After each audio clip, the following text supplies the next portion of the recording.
Welcome to the Pregnancy Help Podcast. I'm Christine Grimmett, and today we have Christa Brown, the Senior Director of Medical Impact, with us, along with our special guest, Dr. Catherine Wheeler, to talk about her experience as a former abortionist and now pro-life advocate, and to help us understand the abortion landscape in the healthcare world today.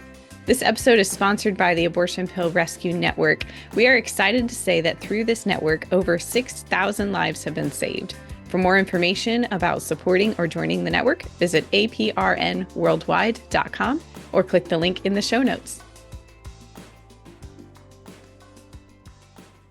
Thank you, Christa, for being here and leading this conversation. We'll bring Dr. Wheeler in and hear more of her story in just a second. So I will turn things over to you to get us started. All right. Thank you, Christine. We are excited to be here today to hear a little bit more about Dr. Wheeler's story. I know a little bit about it, and I think it will be really helpful for those who work in pregnancy help medical clinics and pregnancy help centers across the world to know a little bit more about her story and know where she got started and where she ended up, and doing some fantastic work today. So Dr. Wheeler is a board-certified OBGYN physician who practiced in Salt Lake City, Utah for 24 years. It's an amazing career, Dr. Wheeler. And as part of her medical training and early practice, she performed abortions. So one of the parts of your story that I really love to hear, Dr. Wheeler, as a mom of grown children, or nearly grown children, a couple of them are still in college, but I consider them grown, and also somebody who's helped a lot of clients in pregnancy help centers. I really was keen on the part of your story where you grew up in a Christian home with a father who was a pastor, but you walked away from that upbringing. You went away to college. And I just wondered if you could share a bit about your upbringing and how you left your faith for a time. Yeah, thank you. And thanks for having me. And I am so in awe of what you do. It's some of the most critical work being done. So thank you. Yes, I did grow up in a minister's home. I was 9 of 11 children. And my parents were incredibly faithful. They taught the truth. They loved God with all their hearts. They raised us to know God and to follow God. And so I was born in the last year of 1959. And so that was the beginning of really the sexual revolution, a lot of cultural unrest. And, I just don't think anybody knew what was coming with abortion. So I would have been about 13 when Roe versus Wade was decided. I don't remember anything about it, but there is certainly a lot in the culture, and we don't think a lot about what we're picking up from the culture. But by the time I went to college, it was in my second year of college when I walked away. So I was faithful the first year. But like a lot of people, you get involved with a boyfriend or a girlfriend if you're a guy, and it's easy to get drawn away. And in that decision, I did not reach out to Christians because I knew what God said. And the world said that was, that's just old fashioned and it didn't really matter. And so I reached out to somebody I was close to who I knew was involved with somebody and said, really, is this a big deal? And they're like, no, you just go to Planned Parenthood and get on pills. But, I knew better. And so as part of this, you turn away from God. And so that, as I've spent a lot of time thinking, how did I get to where I was in life before God redeemed me? It was really the first turn was the turn away from God. And that set up everything else in my life. And returning to Him has set up everything else as a new life. That's amazing. That's wonderful. And wonderful that you have that part of your story as you help others so that you can remember what that felt like and what that was and how God has used you in such a tremendous way on the other side of it. That's amazing. Yeah, it's an ultimate draw, for our young people. We have to prepare them for what they're going to hear in the world. And, I think that silence, and I'm not saying this about all churches, but a lot of churches won't speak into this and prepare the young people for what they are about to walk into, to be deeply rooted, to ask their questions, to really seek to know what's true. And it's easy to be enticed by our desires, isn't it? I always think of the movie Pinocchio. It's all fun and games until the consequences come. So, yeah. It is, yes. And then as part of your early medical training and early practice, you performed some abortions. And so can you talk a bit about how you became involved in performing abortion? Yes, again, it was never really on my radar. And interestingly, in med school in New Orleans, I went to Tulane and trained mostly at Charity Hospital when that existed. And abortion wasn't talked about that I recall at all. So my first real introduction was moving from medical school into my OBGYN residency, which was at the University of Utah. And that is a major genetic center, and it's a major high-risk OB center. And so the exposure that I had was that sometimes these really hard situations come up when there are severe genetic anomalies, what we would call babies with severe birth defects. We'd now call them special needs. But at the time, that's how it was presented. And at the time, it was presented as something that was compassionate. And you felt absolutely awful for these people. You get an unexpected diagnosis in any way, and people are frightened. They don't know what their life looks like. And what medicine offers often is to take away what they see as the problem, which doesn't cure the problem, does it? It takes a life. But it was presented as the compassionate choice, as being she has the right to choose. She has this information in advance, and our job is to do what she wants, which is a change in medicine. It used to be doing the right thing in Hippocratic medicine and never using death as an option. Death is not a treatment. But of course, ethics are not taught anymore in most of medical training. So it was presented as, it's her choice. If you care about women, this is one of the things that we do in medicine. So there's been a real push to normalize it as just part of what we do. And I will say, excuse me, by the time you get into your residency, you're kind of trained that you just sometimes have to do really hard things. And you do in medicine.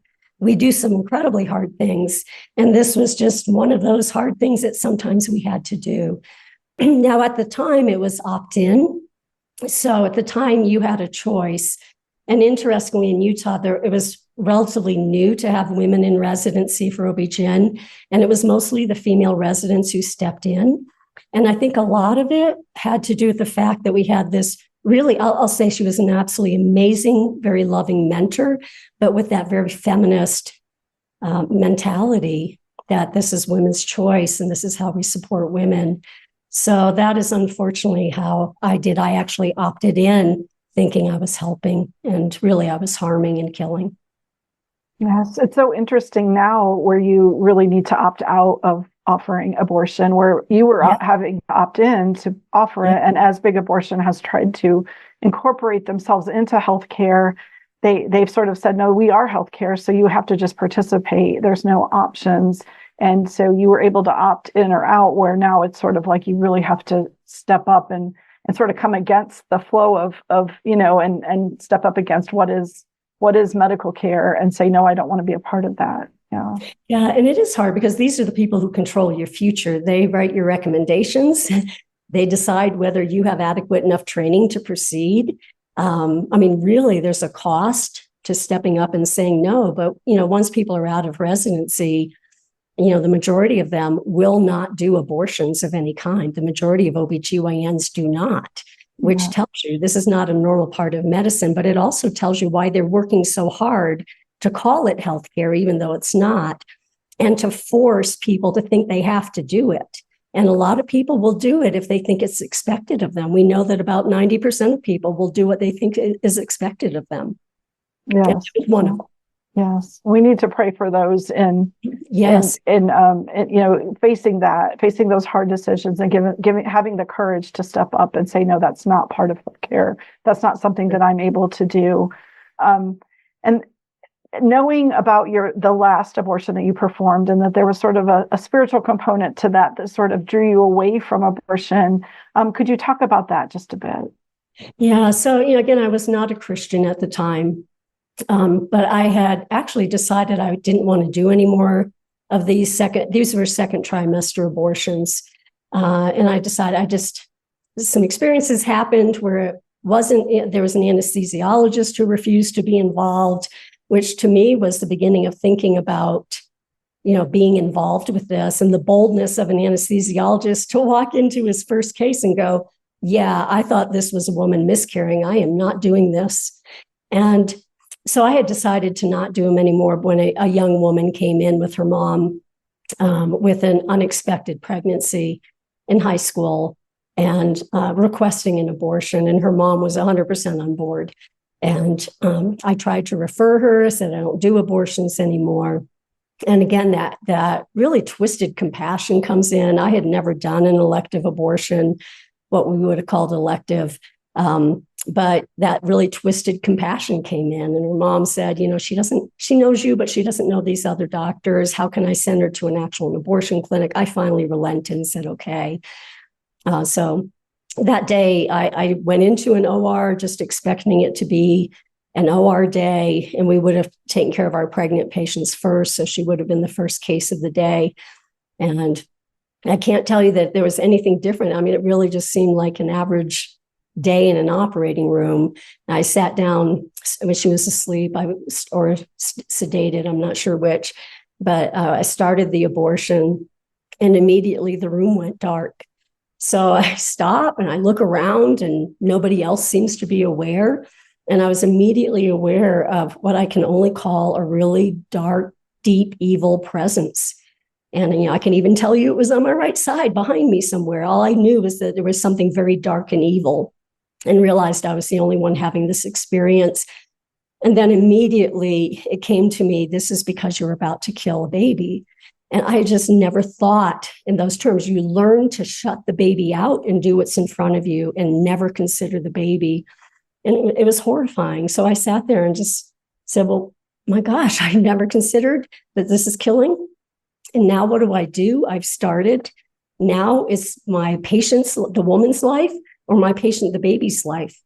Now what do? And I decided to take the baby's life. And you couldn't really stop in the middle of an abortion without putting her at risk.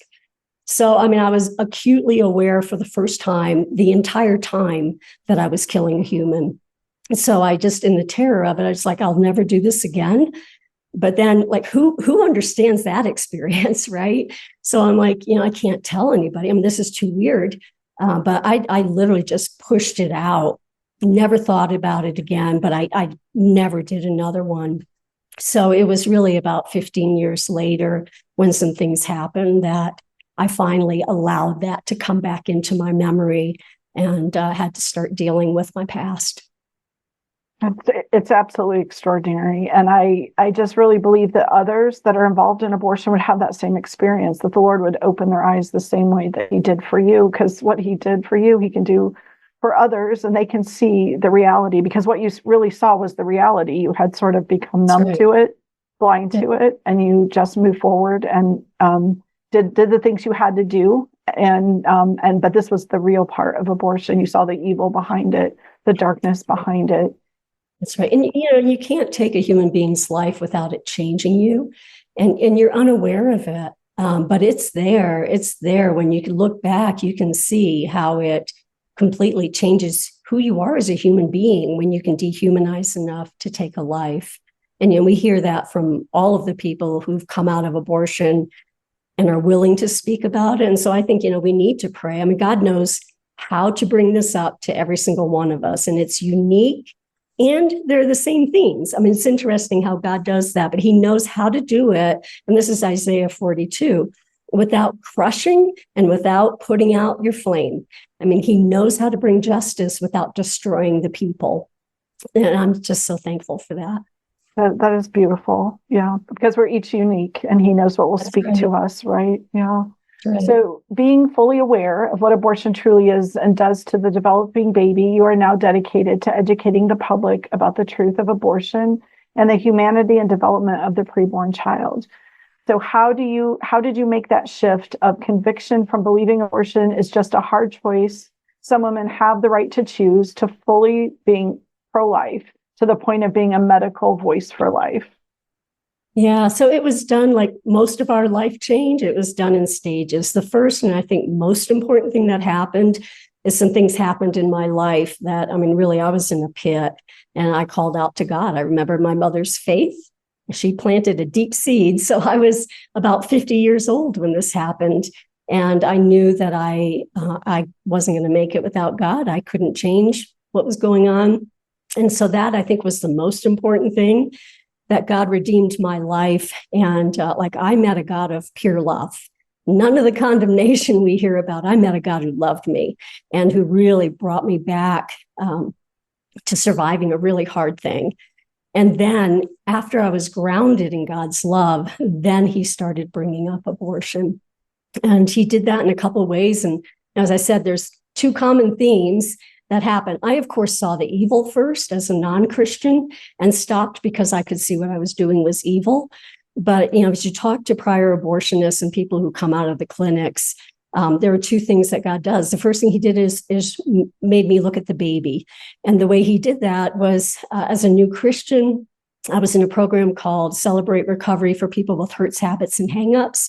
And one of the things they said is, there are things you have not grieved with God and had healed. So ask God, what's the first thing? And he brought up 2 babies I lost to miscarriage when I was in residency.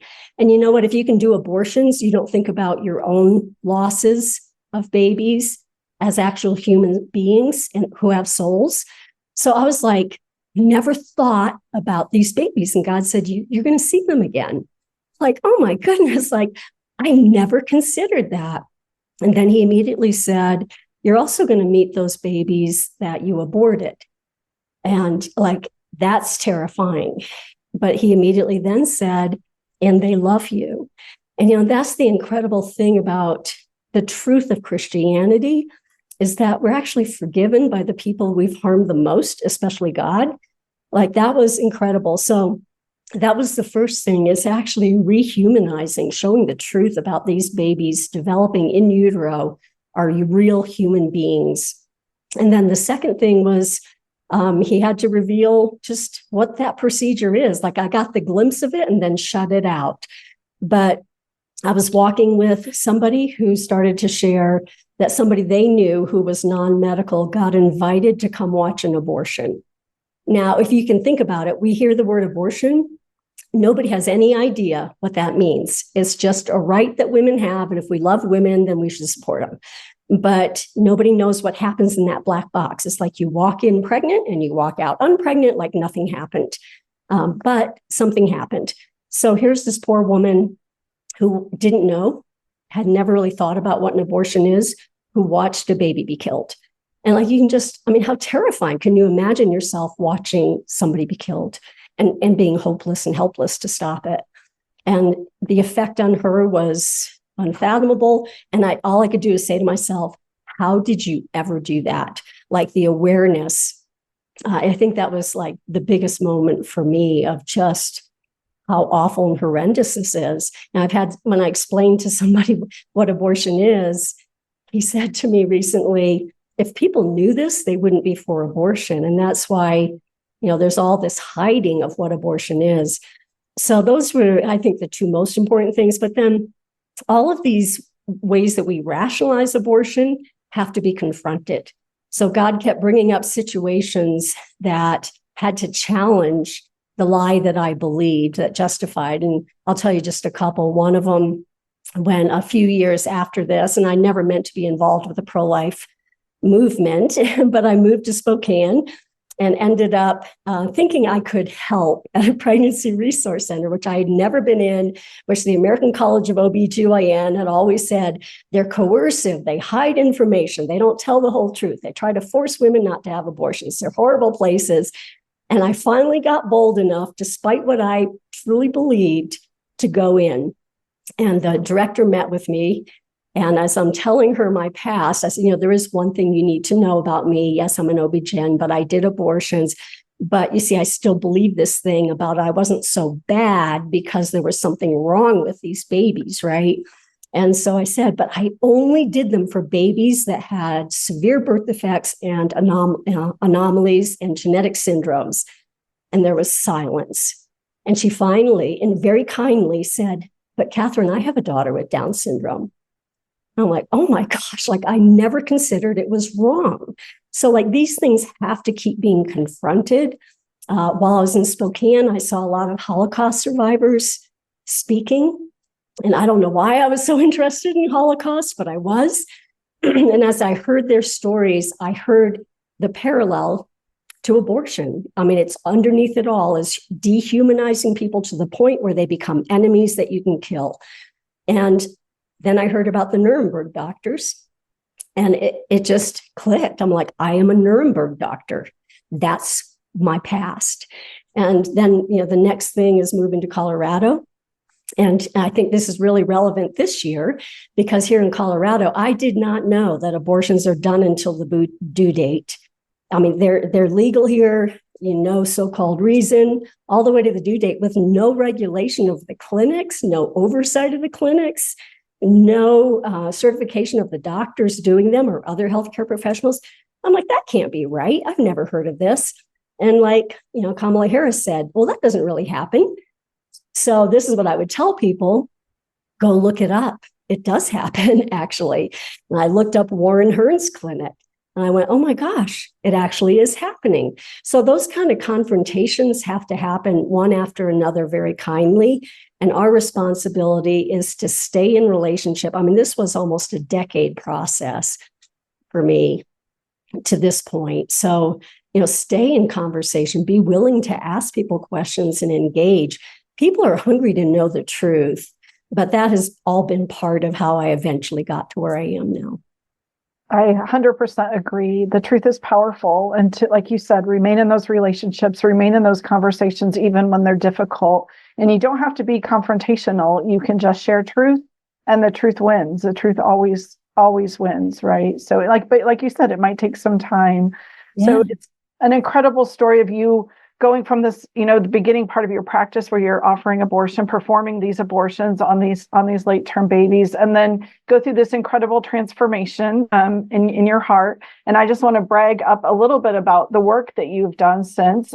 You now serve on the board of American Association of Pro-Life OBGYNs, which is APLOG, which if any of our listeners don't know what that is, they really need to look at that website because it is incredible. All of the work that they are doing. The Board of Pro-Life Colorado, the Medical Advisory Board of Save the Storks, the Physician Resource Council, Focus on the Family, and president of the first APLOG state chapter in Colorado.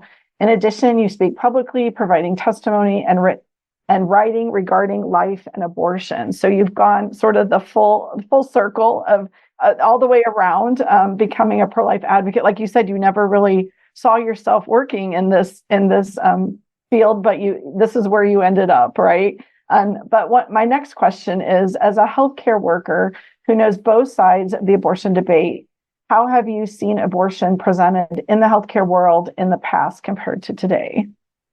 Oh my goodness, such huge changes. I do want to go back to the last thing you said as far as speaking. I wouldn't be doing this also if it wasn't for the Colson Fellowship.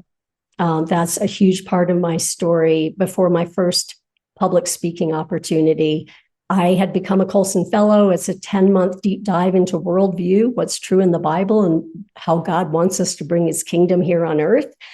And it was at the beginning of that I was asked to speak for the first time. And I think without that, I don't know that I would have been bold enough. I'm sure God would have found a way, but but on to your question, how abortion has changed medicine is unbelievable. I finished residency in 1991. So I saw an awful lot of changes during my career. What hasn't it changed is, I think, probably the biggest thing that I could say. Abortion is considered to be the answer for everything now, to the point where if you have even a minor health problem, like all pregnancy is considered high risk, which is ridiculous. The majority of women are going to have a healthy baby without complications. And instead, there's all this fear of, if I get pregnant, am I going to die? That's so rare in the United States. So I think that's one of the biggest things, is this pushing of abortion is really brought a lot of fear into medicine. We've seen doctors that actually don't know how to manage complications. They're not being trained. And I think the biggest example of that is these second trimester pre-viability, life-threatening complications. And I'll first say that they're incredibly, incredibly rare. you may get a couple of these in your entire practice. So I actually had one of those complications and had a live birth. So I think they're often just offering abortion instead of managing those by managing them well. I think the change of abortion from being stigma to being a good choice has been huge. The change in informed consent.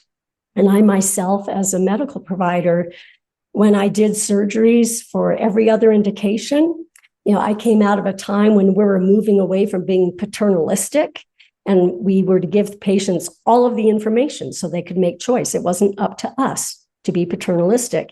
And we've gone right back to paternalism, where, we can't tell them all the details, it'll be too hard for them.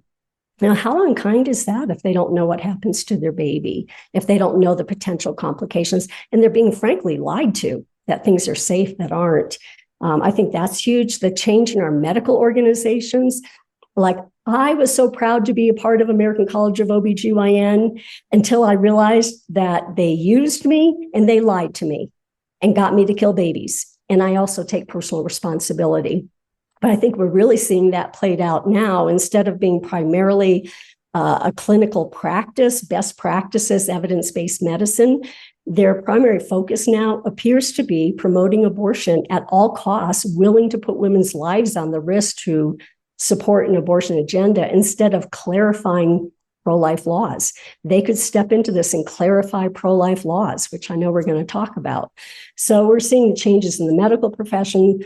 And I think the other thing, I could go on forever, but the other huge thing to me is maternity care. In Colorado, 40% of our counties have no obstetrical care, no provider, no place to deliver.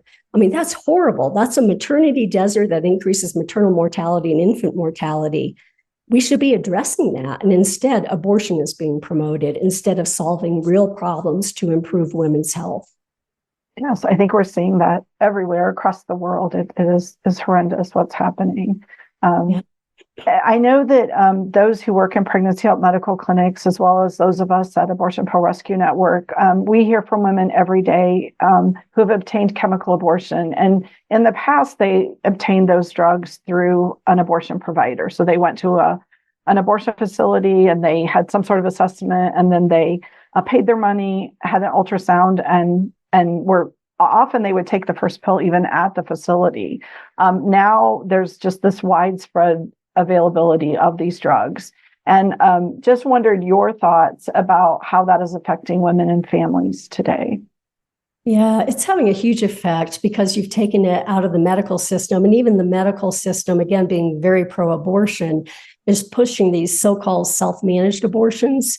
So it went from telehealth to, now we're going to call it no touch. So we're still going to talk to you, to actually, we'll just mail you the pills and you can manage it all yourself with no provider. And so that's increased abortion numbers. We don't even know. We don't know where the pills are coming from. People are not being screened. The risk of these drugs go up and doing them for abortion go up very quickly over time. So that by the time you get in the second trimester, about 40% of women are going to have a complication. But you're not screening them for gestational age. And when women think they know when their last period is, I'm sorry, I did OB-GYN a long time. I believe them. They think that's when their period was. But 40% of the time, their due date says, either they were off or they ovulated at a different time or they missed it. I don't know. But 40% of the time, they're wrong. And so these are women who, for the abortion agenda to move forward, they're putting these women's lives and livelihood on the risk, on the line, and they're willing to do that. For me, my heart breaks for them because it used to be abortion was hidden from them. Us abortionists saw the devastation of abortion, and we carried that for them. Now, they suffer alone at home. They have to decide if they're having enough of a complication, and 20% will have a significant complication. 15% of the time, it's going to be hemorrhage. They're suffering alone at home, trying to figure out, do I need to go get help? And we've seen women dying because they didn't think they needed to go get help. And then they're suffering by themselves. And then there's a lot of them are seeing the baby. I mean, can you imagine the trauma of then. They were told it was nothing. And I've heard women over and over say this. They told me it was nothing. It was a clump of cells. And then I saw my baby. So I think it's just horribly traumatic. It is some of the most evil out there to tell women that this is safe, like a heavy period, and that the baby's nothing, when none of that's true. And then it leaves them in a dangerous situation by themselves. Yes, absolutely. And it's interesting to compare what abortion used to be, where it was primarily on the abortion provider, and now it's primarily on the woman who starts and completes and evaluates herself from beginning to end all by herself, very much alone. So yeah, and it's not as safe as surgery. It's sold as being as safe as Tylenol, which is just a flat out lie. You're comparing the prescribed use of a medication, its normal usage, you're comparing to overdoses of Tylenol. Tylenol doesn't have an antidote. Once it damages your liver, it damages your liver. The drug-induced abortions, they do have an antidote, which you do, the abortion pill reversal. So, it's not a comparison. You're comparing an overdose to normal use of something. So it's just a flat out lie to get women to think that they can do their own abortions at home by themselves and nobody has to know, which is emotionally damaging, physically damaging, and dangerous. Absolutely. Absolutely. So you spoke a bit about Colorado earlier, about how abortion is available all through 9 months of pregnancy. And so tell us a bit more about the landscape in Colorado, the opposition to abortion pill reversal there. I think that's when I became much more familiar with Colorado and the laws, and then the mission of Pro-Life Colorado. Yeah. So, the states that are most reckless and extreme with abortion, I think they're all duking it out to see who can be the most reckless and extreme. Colorado, some of the so-called leaders on the abortion side, they're very proud that we were the first state to legalize abortion. And that was in 1967, although it had its limitations, it was to 16 weeks. The husband had to agree, and there were only specific indications. So Colorado relied on Roe versus Wade to offer unrestricted abortion at all gestational ages with absolutely no restriction, and unfortunately, no regulation or oversight of the clinics, which especially these second and third trimester abortions are very, very complicated. And as you get past 8 weeks of pregnancy, there's a 38% increase in mortality every single week of pregnancy. So we've got this very rapid increase in complications and even in women dying, but people aren't being told that. So that was the landscape here. We had parental notification.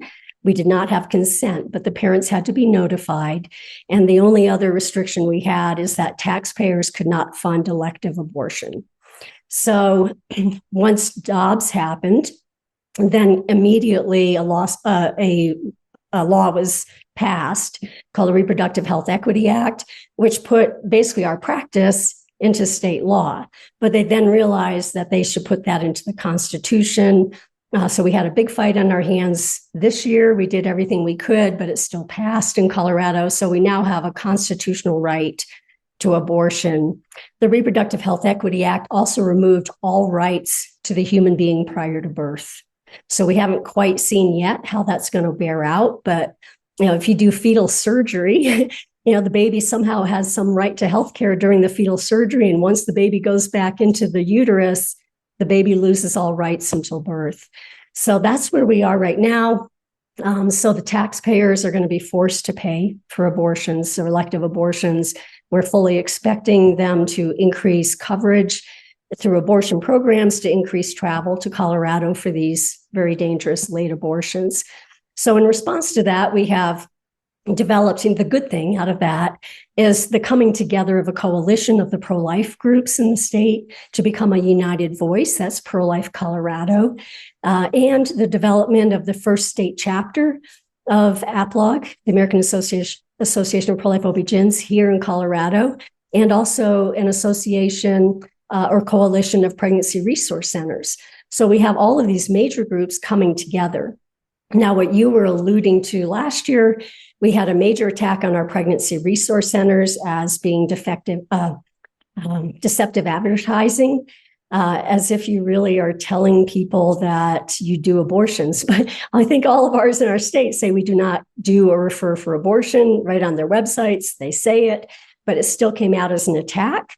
And also that abortion pill reversal or progesterone would become illegal in our state and punishable through the medical board. So our licenses then become on the line. So that's where we are, that we're the first state to have that. And I think right now still the only state. Immediately a lawsuit was filed through Bella with Health and Wellness, so that under a religious or conscience objection, they're still providing it until their suit is heard. And we've had one nurse midwife who's been brought before the medical board for prescribing it. So they're actually going for it. And the outcome of that remains to be decided. So yes, that's where we are in Colorado, and we're fighting with everything we have. Yes, I was at the first meeting in Colorado at the APLOG chapter, and it was tremendous to see, the good happening, we're coming together for how do we support women? How do we support families in our state? How do we provide good health care in the midst of all those other things that are happening? It was very encouraging to me to be at that meeting. So I really appreciate all that you're doing there. We appreciate it. And, from us moving forward, we're just coming up to our first year as a chapter. And a lot of our attention has been in educating the public and encouraging opposition to this amendment. I just wanted them to know the truth so that they would be informed voters. But our movement forward is really, how do we support the medical care that's being given? How do we help people to continue to be aware? There's going to be a big educational campaign so that people in the public who now through their vote are participating in abortion. So how do we educate them well? How do we help them to know the truth? How do we help to increase the medicalization of pregnancy resource centers? How do we support you by becoming involved? How do we improve life-affirming care in our state until we become the leader in life? And our goal, we're not the leader in abortion, as the people at the legislature said last year. We're actually the leaders in life, and we need to step into that. Absolutely. Absolutely. Okay, so my next question, this one is a bit frustrating for me because I know I have a lot of friends who are OBs, and none of them are confused about the difference between like a miscarriage and an abortion, or they understand how to treat a woman when she presents with an ectopic pregnancy, for example. They know what to do. They know how to save her life. They have an exact plan in place. But in the media, there's been a lot of, intentional, I think, confusion. That's just my personal opinion there. Intentional confusion of these ideas. And what they're saying is that there's confusion about miscarriage and ectopic and how the pro-life laws affect the care of women, in medicine. Could you speak a bit about that? Yeah, I think that's probably one of the most important things we could talk about. There's been a real intentional conflation of abortion and miscarriage, including in research now. And I think that's really intentional. So people start thinking that they're the same, whereas we know that for almost all abortions, at least 95%, there's actually no pathology. You've got a healthy pregnancy and usually a healthy mom, and it's an elective ending of a pregnancy by the death of the baby, by the intentional killing of the baby. Whereas with miscarriage, something happened out of the ordinary. So there's a pathological process. They're completely different, but they're trying to conflate the two in so many ways. And I think a lot of that has to do with they want people to even take medication, the drugs for abortion, even before you have a heartbeat on ultrasound. So they're trying to get around laws by doing this really early. So, what does it matter if they were going to have a miscarriage anyway? Well, it does matter to women whether they made a choice that the baby died or whether that happened naturally. It's a completely different process for the woman and her healing. So that's one thing I'd say. It is legal in every single state in this country to manage miscarriages for women, to manage ectopic pregnancies. That is not an abortion. That is not an induced abortion according to the CDC definition and all the other definitions. Abortion laws don't affect that. So I think some of this, as you said, I think a lot of it has been stirred up to push the abortion agenda. And again, women's lives are at risk because of that. When you hear of women dying because they didn't get appropriate miscarriage treatment, we call that medical negligence. Every doctor knows what to do. Now, on the other side of that, all of us who practice a long time are like, that's dumb. Everybody knows how to handle this.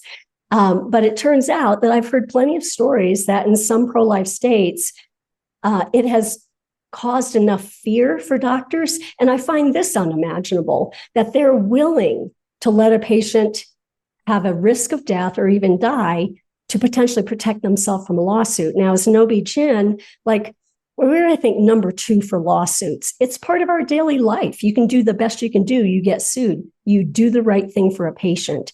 So I find that unfathomable, but apparently there's an element of that. And our job needs to be to clarify the state laws. There has never been a doctor prosecuted in any of these states. It's very clear. And the line is reasonable medical judgment. If it's reasonable medical judgment, you're safe. But, we live at risk of lawsuits. Just do the right thing for the patient is the bottom line. I love that idea that it's very clear and you do what's right for the patient. Yes, absolutely. Yeah. All right. As many are listening to us today, they're in the work of pregnancy help medical clinics, and they're reaching out to local families in need of support. And I just wondered if you had any thoughts about how to reach women considering abortion today. Yeah, I think mostly about prevention, because I think a lot of us end up where we are because people haven't helped us to think clearly about it. And so I think that starts in our institutions and especially at home. Pregnancy is not a sin. It happens. And a lot of times it happens when we don't choose it, but something led up to that. And I think we have to be a safe place. They need to know, we're a safe place for you to land. Whether it's coming home, and is it scary to tell your family that you're pregnant? You bet it is, but nobody's going to love you better than your family. So I think the churches, and I'm not saying this about all churches, but there are a large number of churches who don't see that 1 in 4 people, at least sitting in their pews, have been damaged by abortion. And so because nothing is said, people don't share their stories. A safe place isn't there of forgiveness and redemption. People are afraid. Their first thought isn't, I'm going to go to my mom and dad. I'm going to go to my sister. I'm going to go to my priest. They have been so trained because there's one narrative, because we've been too quiet. The first thing that comes to mind is I should go to Planned Parenthood. We've got to stop that narrative, because that is always going to harm everybody involved. We need to be a safe place to land. So I think the most important things are prevention within our families, within our churches. The other thing I'd say is there's such a responsibility of the churches. The pregnancy resource centers are absolutely amazing on the ground. But when the churches donate to pregnancy resource centers, which they should, and they should be involved, and they should be volunteering and being mentors and being parenting mentors, they also need to take care of the people within their walls and in their own communities. So giving to a PRC doesn't take away your Good Samaritan responsibility of seeing the needs, stepping into them, offering the help and hope, walking alongside them without shame. Jesus didn't come to shame people. He came to redeem people, to save people, not to condemn. So I think we have that work to do. And training our young people about the sanctity of life and the truth of abortion. On the other side of it, I think for us as individuals, we're going to see the people. We need to be developing these relationships. I'll tell you, for me, my first pregnancy was unplanned. I was in med school. I was in an abusive marriage. And I'm like, my life's over. How am I going to finish med school? And I'm dealing with this person. It's dangerous. And so the first person I told was actually my best friend. And I didn't even really tell her. I was just crying so hard. She wondered what was going on. And when I finally could get out what was going on, the first thing she said to me was, this is going to be amazing. You're going to be a great mom. And so that would be my encouragement. Every single one of us has a responsibility to say, I will help you. I will be with you. This is going to be amazing. Tell me your hurdles. How can I support you? I love that. That goes right to the heart of pregnancy help right there, what you just said. Right. So definitely. All right. So lastly, my last question for you is, what would you say to healthcare professionals considering an opportunity to work within pregnancy help medical clinics? Yeah, so I've already told you about my first experience. There's a real reticence because you've heard lies. So I can just, as I said, there were so many times I just said, they lied to me. They lied to me. So when I went in and I had my walls up, I'm like, ooh, I'm going to be watching y'all. And instead I got in there and I'm like, oh my gosh, they're telling them the whole truth. I never told them the whole truth before the abortion, but they're actually telling them the whole truth. They weren't coercive. They were loving. They spent an hour with them. They spent a lot of time training me. I planned to volunteer to do counseling, and the Lord never brought in a person for me to counsel until the day before my last day there before I moved. But I got to be involved helping to develop protocols, and they were getting an ultrasound machine, so helping to do those protocols. So I got a lot of work in the background that only the medical professionals can do. But there's just a million ways to be involved. You could be a mentor to walk along these women and men for a couple of years. The men are desperately needed in this, to work with the men. The men are so hurting because of abortion. We have taken so much away from men. And so men out there, please get involved. They need you. Mental health professionals, I think that's going to be a really big direction, because we are hearing that the women who've done the chemical abortions are so traumatized, and they're coming in much earlier for help than women who went to a doctor and had an abortion. They're often coming in, a decade or more later, but they're so traumatized by actually seeing the reality of abortion. So mental health professionals, reading ultrasounds. I'm actually working towards getting a pro bono license here in Colorado so that I can recertify to read ultrasounds. There's a million ways, but and also moving towards a more medical model. I think that's one of the most preventative things. Save the Storks, where I'm on the medical advisory board, moving into the care that has been abandoned because of the abortion agenda. This is a wide open door. So volunteering and developing life-affirming medicine models. We have a doctor actually in northern Colorado who left his practice that began doing abortion and opened his own life-affirming clinic. He's in his 50s. So we all have something to offer, especially us who are not working for money anymore. We all have great things to offer, and is so needed. All right. Thank you so much, Catherine, for being here. And thank you for all of your insight and wisdom, and for candidly telling so much about yourself as you shared with us, and for all this advice for pregnancy help medical clinics. We appreciate your time. Thank you so much. And we will continue to pray for Colorado and all the good work that you're doing there.